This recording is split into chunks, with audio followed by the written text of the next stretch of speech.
Good afternoon. I am so excited. I feel like that little girl. Yeah. Do you feel like that little girl? I mean, when I say to you, you deserve funding, can you feel that? Can you believe that?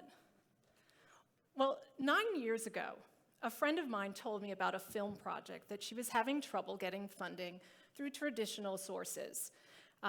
Over and over, people would tell her, no one wants to see a film, a comedy about 4 women in their 40s. And she said, I am not going to wait for anyone's permission to do this film. I deserve that funding. So at that time, I felt pretty passionate about that film too. I was about to turn 40, and I thought, well, when she asked me to produce the film, I said yes, which really meant go get the money. And it was about that time that the media started talking about Kickstarter and Indiegogo and these platforms that were collecting small bits of money from a large number of people, as opposed to one person contributing a large amount of money. But I didn't know anything about it. It was 2011, and there really wasn't that much on the internet. So it was really like feeling around in the dark. But I did as much research as I could. We reached out to all of the people we knew. We organized our contacts. We made our campaign page. We pressed launch and crossed our fingers. And for the next 30 days, we made phone calls. We posted to social media. We sent email. We texted people. We met with people. And we raised the money we needed for the film. The film went on to film festivals, and you can watch it on Amazon Prime today. We didn't wait for permission, and neither should you. You can crowdfund it. When I was researching crowdfunding, I came across this campaign by a musician named Amanda Palmer. She wanted to make a record, and her label didn't want her to make that type of record.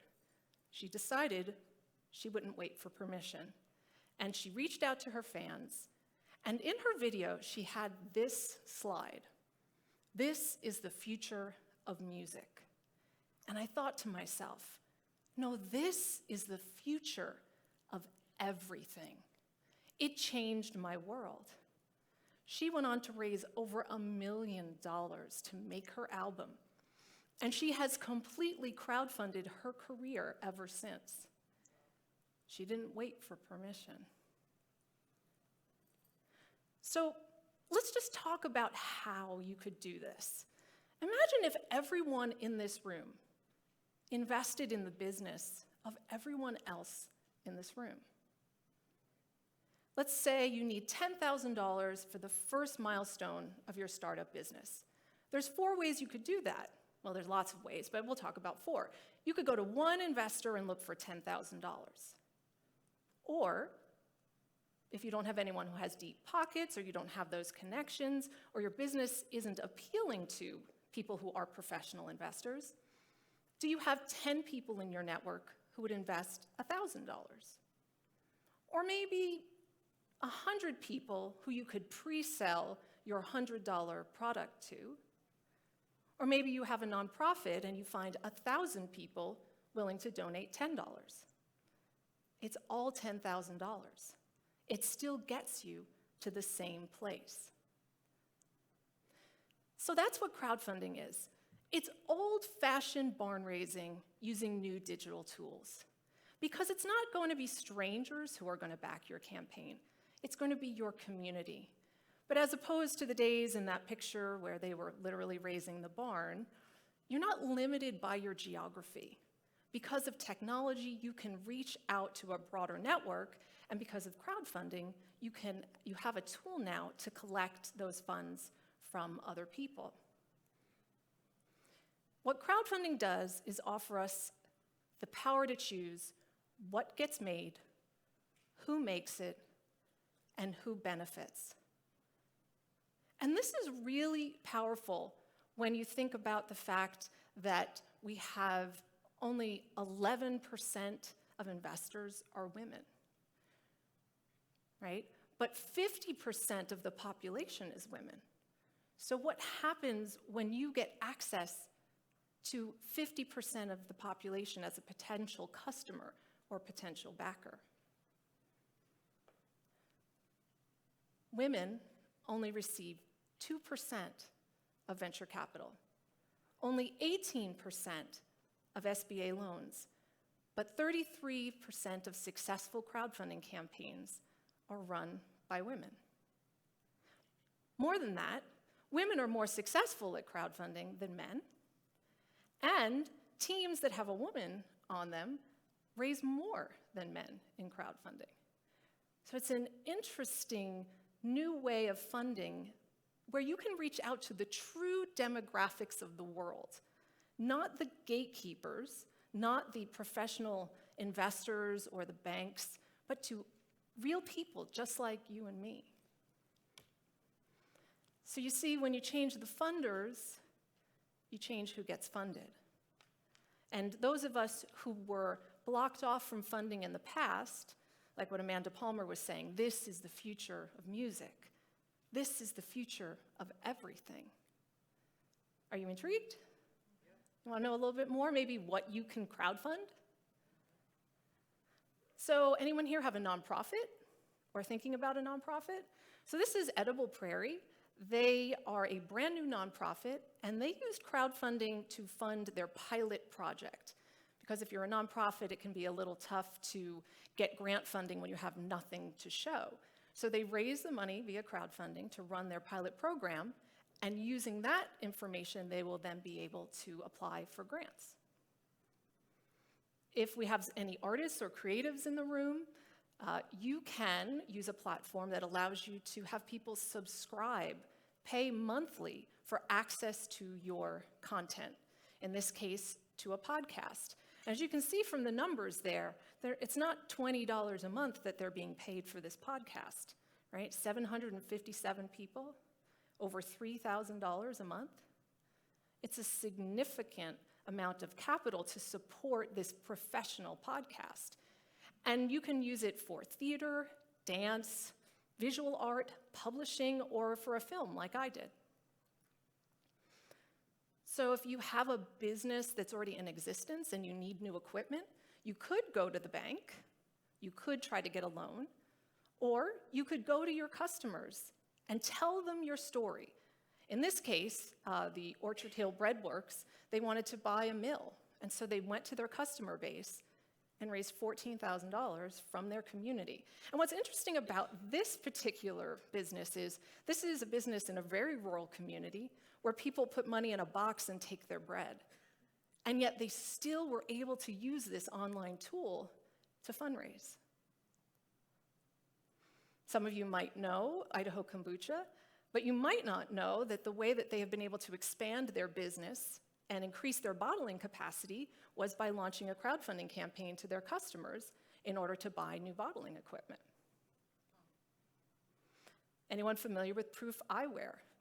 Proof Eyewear has launched 5 crowdfunding campaigns to launch each of their new designs.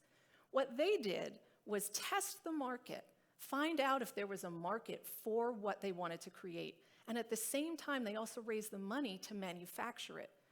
So they didn't manufacture until they got proof. They had market validation that their design had some appeal. I think that's a lot more attractive than making a prototype, doing the manufacturing all on your dime, and never testing to see if you actually have a customer out in the world. You can use crowdfunding for marketing so that you can find out if you have a customer before investing your hard-earned capital. You can also get a 0% loan from your friends, your family, your community. You can raise a loan from your community as well. So each of these that I've talked about, just to make it clear, no one becomes an investor in your business. It's a pre-sale of a product, and once you deliver the product, you've fulfilled your commitment. Or with the 0% loan, you pay it back, and then the business is fully owned by you. But you can crowdfund investment as well. There were new rules that were put into place in 2012, and so you have businesses like Boise Brewing, which is on its 3rd investment crowdfunding campaign. They're using what's a state offering, so they have gone out to the state of Idaho, and if you're a resident of Idaho, you can invest in Boise Brewing, become a shareholder, and that's how they built their tap room in downtown Boise. You can also raise funds on the federal level, so you can look for investors throughout the United States. This company, Caribou, a Latina entrepreneur who raised, as you can see, almost $1.5 million to expand her software app company. And she got those investors from people that were just like you and me. You don't have to be a professional investor to invest, and you don't have to register with the stock exchange. There are ways for you to go out to the public and to look for investors. That's what RhinoHyde did. This is a manufacturing company. They had done product development, and they launched their campaign to raise the money to begin their sales process. So most of what the money they raised was for marketing and not for the development of their product. The thing is that each of these examples that I've given you, they didn't wait for permission. They decided they deserved funding, and they went out and they got it. But it wasn't a miracle. What they did was they turned the trust they had built with their customers, or their social capital, or goodwill they had built with their community, or their brand recognition, they turned that into funding. But there's a secret in crowdfunding. It's not just about getting funding.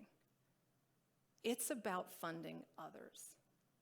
It doesn't work if we all sit on the sidelines and say someone else will fund people.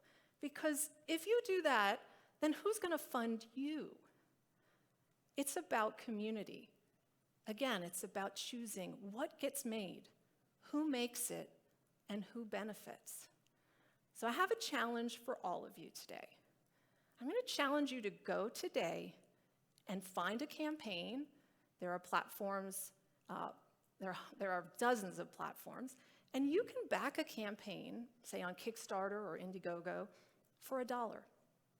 You don't have to spend a lot, but your gesture of supporting someone else is your first step to getting funding. You putting your hand in before you put your hand out is how you're going to learn about crowdfunding. It's the cheapest consulting you can possibly get, is to go to the platforms and participate. Start to understand what works and what doesn't work. Because as you decide who you want to support, you'll start to learn the things that will make other people want to support you. You deserve funding. I believe that with every fiber of my being. And I've done nothing else but that for the last 8 years, is help people just like you to fund their small businesses, their community projects, their nonprofits, or their creative endeavors. Don't wait for permission. Know that you deserve funding and go crowdfund it. Thank you.